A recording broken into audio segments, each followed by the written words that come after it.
amigos, sejam bem-vindos ao segundo vídeo do nosso canal. Pedro, mas eu acho que o pessoal primeiramente quer saber quem somos, já que no vídeo anterior eram outros amigos. Eu sou a Antônia e faço parte desse maravilhoso projeto que é o Juventude com Ciência. Eu sou Pedro e estou muito feliz por estar aqui com vocês. E como já tinha dito, este é o nosso segundo vídeo e hoje vamos falar sobre por que Plutão não é mais um planeta. Então prepare seu café e venha curtir a ciência com a gente.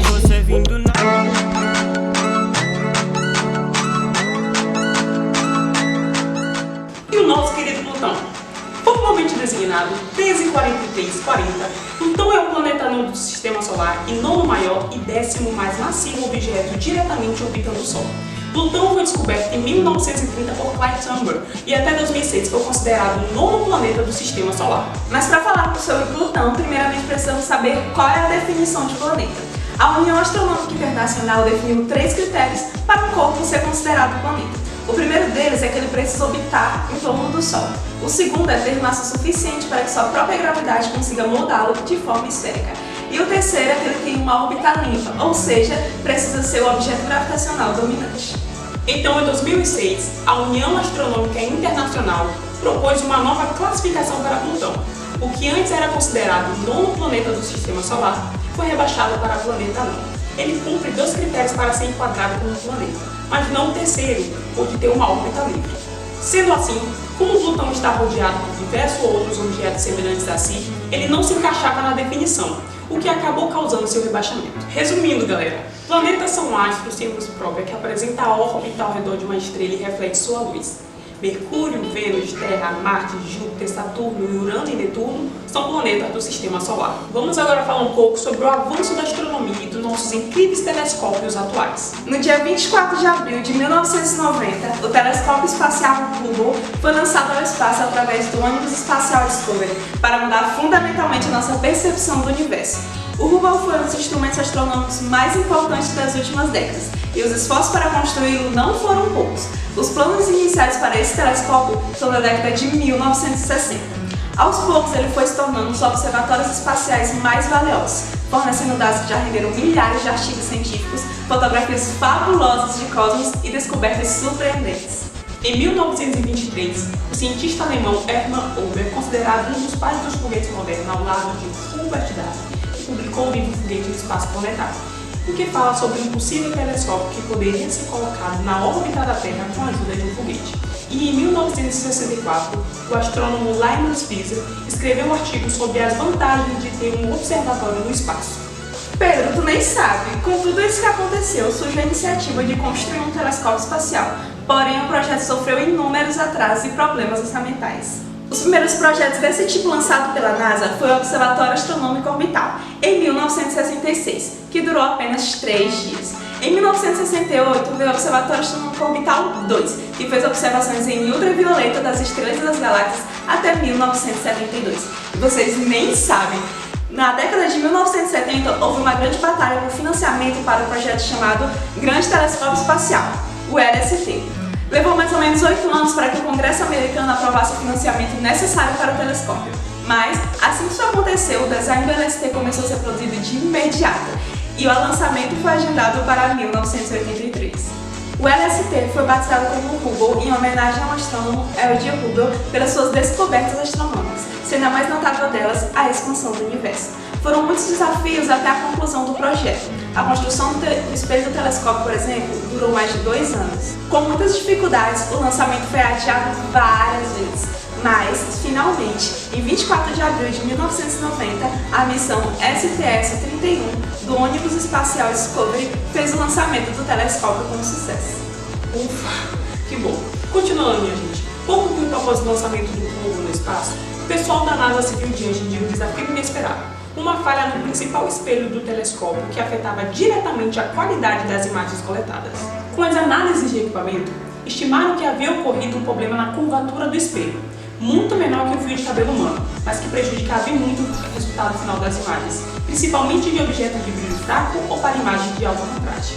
Sendo assim, a NASA e o telescópio passaram a ser alvo de piadas. Mesmo assim, antes dos reparos ópticos, o Hubble forneceu uma série de observações bastante úteis para os astrônomos. E, gente, na virada do século XIX para o século XX, muitos astrônomos julgavam que o universo observável se restringia à Via Láctea. Será mesmo? Vamos ver os enrolados de história. Eu posso dizer, dessa ciência. Bem, tudo mudou no ano de 1924, quando o astrônomo americano L. J. Hubble utilizou o telescópio Hubble e descobriu várias outras galáxias, e ainda constatou que elas estavam em constante distanciamento entre si, apontando para a ampliação do universo.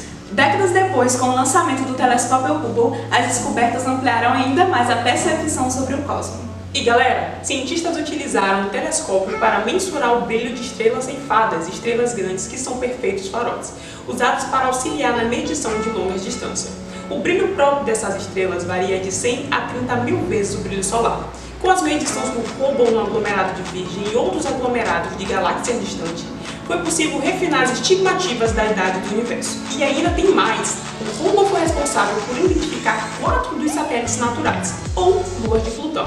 E não apenas isso, mas dados coletados pelo telescópio permitiram que cientistas observassem o comportamento errático de alguma delas, causado pela atração gravitacional concorrente que as afeta, vindas tanto de Plutão quanto de sua maior lua, Caronte. Pessoal, em uma ação conjunta entre os telescópios Hubble e Kepler, cientistas puderam observar o que pode ser a primeira evidência de uma lua orbitando um planeta fora do nosso sistema solar. Sim, isso mesmo. A Lua provavelmente orbita um planeta gasoso, que por sua vez orbita a estrela chamada Kepler 1625. Essa descoberta forneceu dados aos cientistas para que eles pudessem compreender a formação dos satélites e como eles passam a orbitar o planeta. Voltando para a nossa galáxia, sabemos que é formada por diversos tipos de objetos. Será que há discos voadores? Não, estamos falando de estrelas, e temos como exemplo a nossa estrela que demos o nome de Sol. Tem também planetas, luas, asteroides e muitos outros corpos celestes. Embora exista um modelo bem aceito para a formação do nosso sistema solar, o qual vinha sendo usado para explicar a formação de outros sistemas planetários, as observações astronômicas têm nos mostrado que novos sistemas descobertos são tão complexos e diferentes dos nossos, que muito estudo ainda precisa ser feito para entender a formação de sistemas planetários de modo geral. Os 4 primeiros planetas a partir do Sol são Mercúrio, Vênus, Terra e Marte. E eles são conhecidos como planetas rochosos, por terem sua superfície composta por rochas. Após esses 4 planetas, existe uma zona chamada de cinturão principal de asteroides. Após o cinturão de asteroides, vêm os 4 planetas conhecidos como jovianos, por serem parecidos com Júpiter. São eles Júpiter, Saturno, Urano e Netuno. Nessa ordem, eles são compostos principalmente por gás, embora existam algumas evidências de que há um núcleo rochoso deles. Saturno e Júpiter são conhecidos como gigantes gasosos, enquanto Urano e Netuno também são considerados como gigantes gelados. Entramos no clima mais let it go. Isso mesmo, Tony. E pessoal, é importante dizer que existem diversos grupos que estudam a dinâmica orbital dos corpos do nosso sistema solar, e eles têm feito descobertas incríveis nas últimas décadas. Isso graças à grande quantidade de detalhes que se conhece hoje, obtidos através da observação do nosso sistema solar. E ainda nessa fase de formação do sistema solar, na sua parte externa, situada além das atuais órbitas de Urano e Netuno, continha um disco com uma grande população de planetesimais, que são pequenos corpos formados de rocha e gelo, que são considerados blocos de construção dos planetas, cometas, asteroides e satélites. Esse disco externo, repleto de planetesimais, mudou o equilíbrio gravitacional, o que acabou causando uma perturbação de todo o conjunto e resultou na quebra das ressonâncias. Bem, muitas interações violentas entre os planetas gigantes começaram a acontecer e o nosso sistema planetário entrou em uma fase de caos. Acredita-se até mesmo que planetas foram ejetados para o espaço exterior. Os planetas podem ter colidido entre si e foram ejetados para órbitas mais distantes do Sol. Plutão e seus vizinhos de gelo foram enviados para a região onde se encontram no dia de hoje, no cinturão de Plutão. Essa fase de caos colisional entre objetos ocorreu não só com planetas gigantes, mas também na região de planetas rochosos. Esse foi o vídeo de hoje, espero que tenham aprendido e se divertido ao mesmo tempo. E agradecemos por terem assistido até aqui.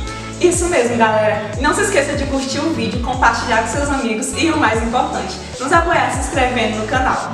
E esse foi o meu, o seu, o nosso Juventude Consciência Sincera!